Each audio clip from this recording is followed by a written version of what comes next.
আসসালামু আলাইকুম সুপ্রিয় দর্শক, আশা করি সবাই ভালো আছেন। Very fit and fine across the globe wherever you are. আজকে খুব সাম্প্রতিক অর্থাৎ ভেরি রিসেন্ট একটা ইস্যু নিয়ে আলোকপাত করার চেষ্টা করবো। সেটি হচ্ছে মিডল ইস্ট ক্রাইসিস তথা মধ্যপ্রাচ্য সংকট, যেটা সেন্ট্রাল রিজিয়ন হচ্ছে আসলে প্যালেস্টাইন এবং গাজা।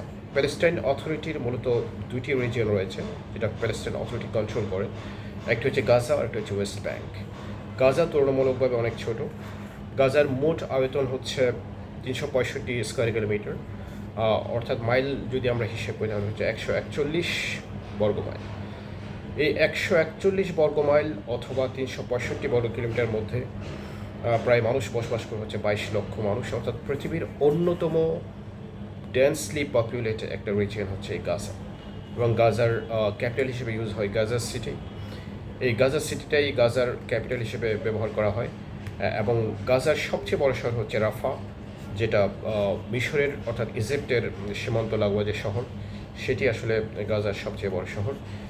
গাজায় এখন প্রায় 15 মাস ব্যাপী চাপিয়ে দেওয়া বর্বর একটা জেনোসাইড চলছে সেই ইসরায়েলি কর্তৃক, এবং সেই ইসরায়েলিদের হামলায় গাজায় ইতিমধ্যেই প্রায় 50,000 মানুষ অফিসিয়ালি কিন্তু মৃত্যুবরণ করেছেন, এবং প্রায় 1 লক্ষ মানুষ চিরতরে পঙ্গু হয়ে গেছেন বা আহত হয়েছেন। আনঅফিসিয়ালি আরও অনেক বেশি হতে পারে, তো সেটা চলমান আছে। বর্তমানে গাজায় একটা সিজ ফায়ার চলছে, অর্থাৎ যুদ্ধবিরতি চলছে।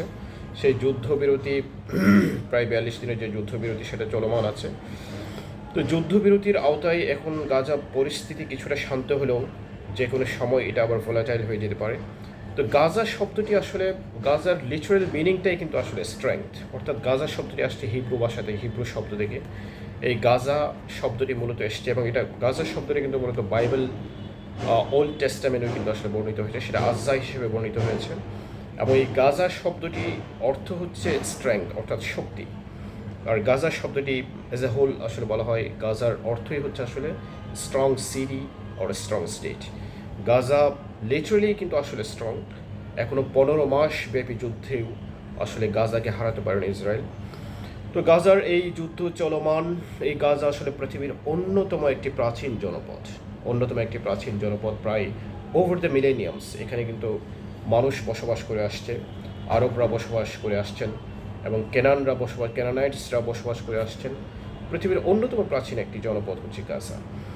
গাজার এক পাশে অর্থাৎ যদি আমরা দেখি গাজার ম্যাপ যদি আমরা দেখি তাহলে গাজার সর্বদক্ষিণে হচ্ছে রাফা ক্রসিং অর্থাৎ ইজিপ্ট, এবং পশ্চিমে হচ্ছে across the coastline that is Mediterranean sea, অর্থাৎ যাকে আমরা বাংলায় বলি ভূমধ্য সাগর, এবং পূর্বে হচ্ছে ইসরায়েল অর্থাৎ অধিকৃত ইসরায়েল, যে ইসরায়েল জোর করে আসলে 1948 সালে এই অঞ্চলে একটি রাষ্ট্র প্রতিষ্ঠা করেছে।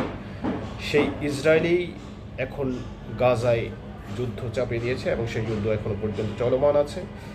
তো আমরা আশা করি যুদ্ধ বিরতি যে ফার্স্ট স্টেজ শেষ হওয়ার পরে সেকেন্ড স্টেজ আবার শুরু হবে, এবং গাজায় একটা পিসফুল একটা শান্তি প্রতিষ্ঠিত হবে, এবং আলটিমেটলি বিশ্ব ওয়ার্ল্ড যে পলিটিক্যাল লিডার্স রয়েছেন তাদের প্রচেষ্টায় গাজা এবং ফিলিস্তিনে অ্যাজ এ হোল মিডল ইস্টে শান্তি প্রতিষ্ঠিত হবে, সেই প্রত্যাশা আমরা করি।